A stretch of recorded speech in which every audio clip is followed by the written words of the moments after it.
வணக்கம். நீங்க எங்ககிட்ட பகிர்ந்துகிட்ட அருட்பெருஞ்சோதி அகவலோட சில வரிகள். உண்மையை சொல்லணும்னா ஒரு அழகான புதிர் மாதிரி இருந்துச்சு. ஆமா. அதை படிக்கும்போது நமக்கு நல்லா தெரிஞ்ச வார்த்தைகளான சித்தி, முத்தி எல்லாம் தலைகீழா புரட்டி போட்ட மாதிரி ஒரு உணர்வு இல்லையா? அதேதான். கரெக்டா சொன்னீங்க. என்னடா இது, நாம நினைச்ச அர்த்தம் இல்லையான்னு ஒரு ஆச்சரியம். இன்னைக்கு இந்த புதிரை அவிழ்க்கத்தான் நாம ஒன்னா சேர்ந்திருக்கோம். ஆமாம். குறிப்பா 124 முதல் 127 வரையிலான அந்த 4 வரிகளுக்குள்ள ஒளிஞ்சிருக்கிற அந்த ரகசியத்தை நம்ம தேடப் போறோம். நிச்சயமா. இது ஒரு சாதாரண தேடல் இல்ல. நாம வழக்கமா பயன்படுத்துற வார்த்தைகளுக்குள்ள எவ்வளவு பெரிய தத்துவ பரிமாணங்கள் இருக்குன்னு காட்டப் போற ஒரு பயணம். ஆமா. சித்தினா ஏதோ அமானுஷ்ய சக்தி, முத்தினா நாம சாகிறதுக்கு பிறகு அடையற ஒரு இடம்னு ஒரு பொதுவான புரிதல் இருக்கு இல்லையா? ஆமா, பெரும்பாலும் அப்படிதான் நினைக்கிறோம். அதுதான் இதுல இருக்கிற சுவாரஸ்யமே. ஆமா, அதுதான் என்னையும் ரொம்ப ஈர்த்தது. சரி, நாம நேரடியா விஷயத்துக்கு வருவோம். முதல்ல முக்தி எடுத்துக்கலாம். சரி. பொதுவா முக்தினாலே பிறப்பு இறப்பு சுழற்சியிலிருந்து விடுதலை, சொர்க்கம் போறது, மோட்சம் அடைகிறது, இப்படி ஒரு பயணத்தோட கடைசி இலக்குன்னு தான் நம்ம நினைப்போம். ஆமா, ஒரு டெஸ்டினேஷன். ஆனா இங்க பொருட்டே முக்தியே அருட்பெருஞ்சோதி அப்படின்னு ஒரு வரி வருது. இது என்ன சொல்ல வருது? கரெக்டான இடத்துல ஆரம்பிச்சிங்க. நீங்க சொன்ன மாதிரி முக்திங்கிறது நாம போய் சேர வேண்டிய இடம்னு தான் பல தத்துவங்கள் சொல்லுது. ஆனா இந்த வரி அந்த தாரணிய மாத்துது. எப்படி? பொருட்டே முக்திய அப்படிங்கறத பிரிச்சு பார்த்தா முக்தியின் உண்மையான பொருள் அருட்பெருஞ்சோதி தான் சொல்லுது. ஒரு நிமிஷம், இங்க எனக்கு ஒரு சின்ன குழப்பம் வருது. முக்தியோட பொருள் அருட்பெருஞ்சோதினா அப்ப முக்திங்கிறது வேற, அருட்பெருஞ்சோதிங்கிறது வேறயா? அருட்பெருஞ்சோதி, இதுல எந்த சந்தேகத்துக்கும் இடமில்ல. ரொம்ப நேரடியா முக்தி என்பது வேறு எதுவும் அல்ல, அதுவே அருட்பெருஞ்சோதி தான் ஒரு பிரகடனமே செய்யப்படுது.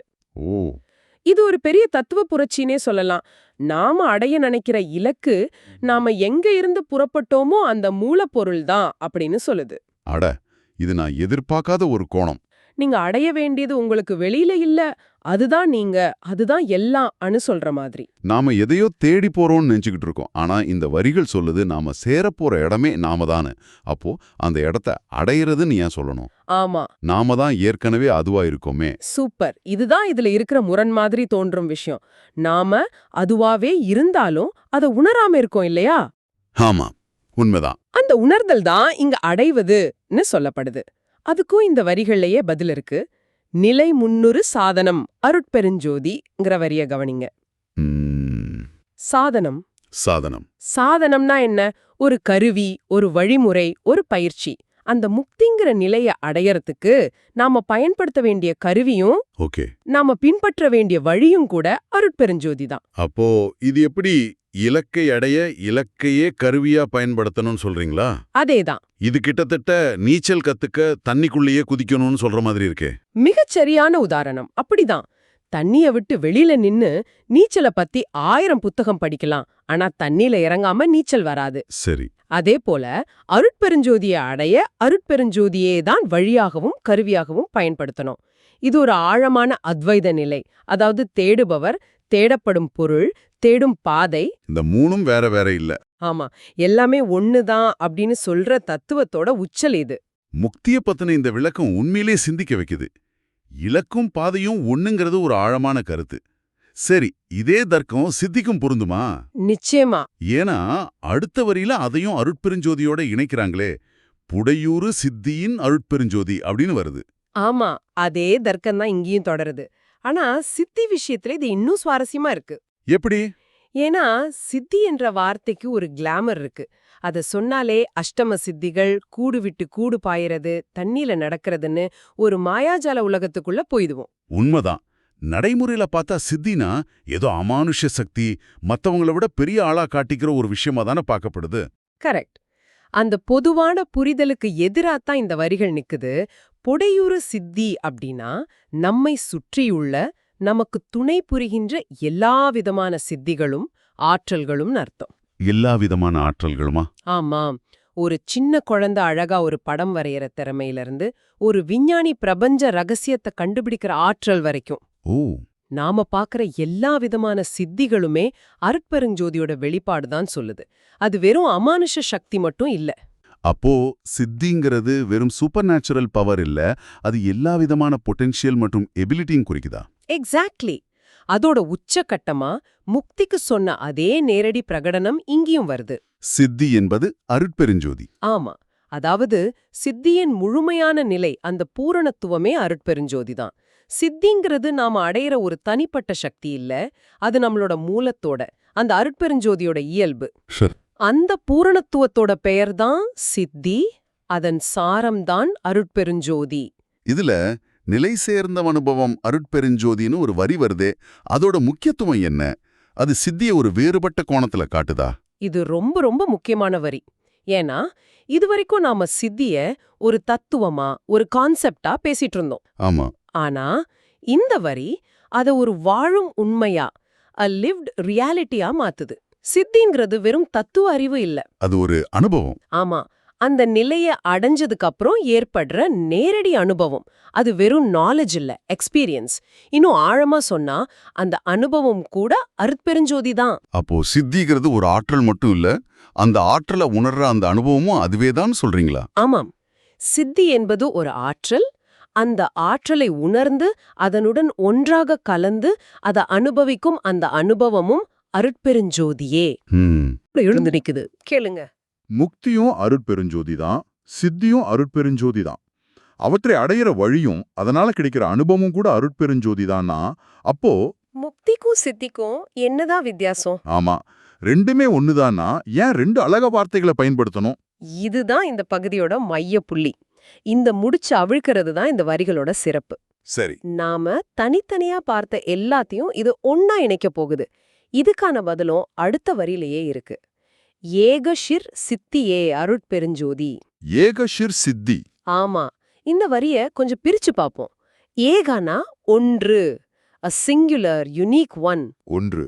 சித்னா அறிவு, பிரக்ஞா, கான்ஷியஸ்னஸ். சித்தினா அடைதல், பூரணத்துவம். சரி.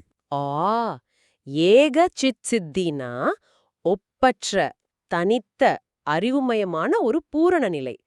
இது எல்லாத்தையும் உள்ளடக்குன ஒரு உச்சபட்ச ஒருமை நிலை. ஓ, இந்த இடத்துல தான் சித்தியும் முக்தியும் ஒன்னா இணையுது. அந்த உச்சபட்ச நிலையில ஆற்றலும் சித்தியும் விடுதலையும் முக்தியும் ரெண்டுல ஒன்னேதான். வாவ், இது ஒரு பெரிய அஹா மூமெண்ட். அப்போ சித்தி முக்தின்னு நாம பிரிச்சு பார்க்கறது எல்லாமே அந்த ஒரே உச்சபட்ச நிலையோட வெவ்வேறு பெயர்கள் தானா? மிகச்சரியா சொன்னீங்க. ஆனா இங்க இன்னொரு கேள்வி வரும். என்ன அது? எல்லாம் ஒண்ணுதானா? அப்போ உலகத்துல நாம பாக்குற இந்த பலவிதமான ஆற்றல்கள், பலதரப்பட்ட அனுபவங்கள், இத்தனை உயிர்கள், இந்த பன்மைக்கு என்ன விளக்கம்? ஆமா ஆமா, எனக்கு அடுத்ததான் அந்த கேள்விதான் வந்தது. எல்லாம் ஒண்ணுனா ஏன் இத்தனை வேறுபாடுகள்? அந்த ஒருமை நிலைய விளக்குன அடுத்த வரியே இந்த பன்மைக்கான விளக்கத்தையும் ரொம்ப அழகா கொடுக்குது. அப்படியா? இயலுற வணேகம் அருட்பெருஞ்சோதின்னு சொல்லுது. அதாவது அந்த ஒப்பற்ற ஒன்றான ஏகச்சித் சித்தியானது இயலுற, இயல்பாகவே, ரொம்ப சுலபமா, விதவுட் எனி எஃபர்ட், அநேகமாக, அதாவது பலவாக தோன்றுது. ஓ, ஒரு உதாரணம் சொல்ல முடியுமா? சூரியன் ஒண்ணுதான், ஆனா அதோட கதிர்கள் கோடிக்கணக்குல பரவி பலவிதமான வண்ணங்களையும் வடிவங்களையும் உருவாக்குது இல்லையா? ஆமா. அது மாதிரிதான் மூல ஒண்ணு, ஆனா அதோட வெளிப்பாடுகள் அநேகம். சுவாரஸ்யமான விஷயம் என்னன்னா, சொல்லுங்க. அந்த மூலமும் அருட்பெருஞ்சோதி தான், அதோட அநேக வெளிப்பாடுகளும் அருட்பெருஞ்சோதி தான். இது ஒரு முழுமையான பார்வையை கொடுக்குது. இந்த வரிகள்ல நான் கவனிச்ச இன்னொரு விஷயம், திரும்ப திரும்ப வர்ற அந்த எண்ணுங்கிற வார்த்தை. அத்தக வென்றவன் அருட்பெருஞ்சோதி, அத்தரல் என்றவன் அருட்பெருஞ்சோதின்னு என்னுடைய அப்படின்னு ஒரு உரிமை கோரல் வருது. அதுக்கு என்ன அர்த்தம்? ஒரு தனிப்பட்ட முத்திரைய கொடுக்குது. இதுவரைக்கும் சொல்லப்பட்டது எல்லாமே ஒரு பொதுவான தத்துவ கூற்றா இருந்துச்சு. ஆமா, a general statement. ஆனா எப்போ அந்த என்னங்கிற வார்த்தை உள்ள வருதோ அப்போ அது இத எழுதினவரோட நேரடி அனுபவ பிரகடனமா மாறுது. ஓ, இது வெறும் புத்தகத்துல படிச்ச தத்துவம் இல்ல, நான் கண்டறிந்த, நான் அனுபவித்த உண்மைன்னு அவர் நெஞ்சில கை வச்சு சொல்ற மாதிரி இருக்கு. அப்போ இது ஒரு பர்சனல் டெஸ்டிமனி மாதிரி. எக்ஸாக்ட்லி. அத்தகவு என்றன், அதாவது அந்த தகுதி வாய்ந்தது என்னுடைய அருட்பெருஞ்சோதி. சரி. அத்திரல் என்றன், அந்த வலிமை என்னுடைய அருட்பெருஞ்சோதி. இது வெறும் அருட்பெருஞ்சோதி வலிமையானதுன்னு சொல்றதுக்கும் அந்த வலிமை என்னுடையதுன்னு சொல்றதுக்கும் ஆமா பெரிய வித்தியாசம் இருக்கு. அந்த 2வது வாக்கியத்துல ஒரு ஆழமான அனுபவபூர்வமான உரிமை இருக்கு. இது ஒரு தத்துவ ஞானியோட கூற்றா இல்லாம அந்த நிலைய அடைஞ்ச ஒரு சித்தரோட நேரடி வாக்கு மூலமா இந்த வரிகளை மாத்துது. அதுதான் இந்த வரிகளுக்கு இவ்வளவு சக்தியை கொடுக்குது. நிச்சயமா. அப்போ நாம இந்த 4 வரிகளை ஆழமா அலசி பார்த்ததுல ஒரு விஷயம் ரொம்ப தெளிவா புரியுது. என்னது? நாம தனித்தனியா நினைச்சுக்கிட்டு இருந்த முக்தி, அதாவது இலக்கு, சித்தி, அதாவது ஆற்றல், சாதனம், அதாவது வழி, அனுபவம், அதாவது உணர்தல், இது எல்லாமே அருட்பெருஞ்சோதிங்கிற ஒரே மூலத்தோட வெவ்வேறு முகங்கள் தான். ஆமாம். இது ஒரு ஆழமான இருமையற்ற நிலைய அத்வைதத்தை விளக்குது. இலக்கும் வழியும் அனுபவமோ அதை அனுபவிக்கிறவரும் கடைசியில ஒண்ணுதாங்கிற ஒரு பேருண்மையை ரொம்ப அழுத்தமா சொல்லுது. மிகச் சரியா தொகுத்து சொன்னீங்க. இதுதான் இந்த வரிகளோட சாரம். நீங்க எதை அடையணும்னு நினைக்கிறீங்களோ அதுவாகவே நீங்க இருக்கீங்கங்கிற செய்தியே இது திரும்ப திரும்ப நமக்கு நினைவுபடுத்துது. ம், இந்த உரையாடலை நிறைவு செய்யும்போது உங்க மனசுல ஒரு சிந்தனைய விட்டுட்டு போறேன். சொல்லுங்க, கேட்க ஆவலா இருக்கேன். ரியாலிட்டிய ரொம்ப அழுத்தமா சொல்லுது. அதே மூச்சுல இயலுற வணேகம்னு பன்மைய ப்ளூரல் டைவர்ஸ் மேனிஃபெஸ்டேஷனையும் ரொம்ப இயல்பா ஏத்துக்குது. ஆமா, ஒண்ணு பலவாகுதுன்னு பார்த்தோம். சரி, ஒரு விஷயம் எப்படி ஒரே நேரத்துல முழுமையான பிரிக்க முடியாத ஒன்றாவும் அதே சமயம் எந்த முயற்சியும் இல்லாம இயல்பான பலவாவும் இருக்க முடியும்?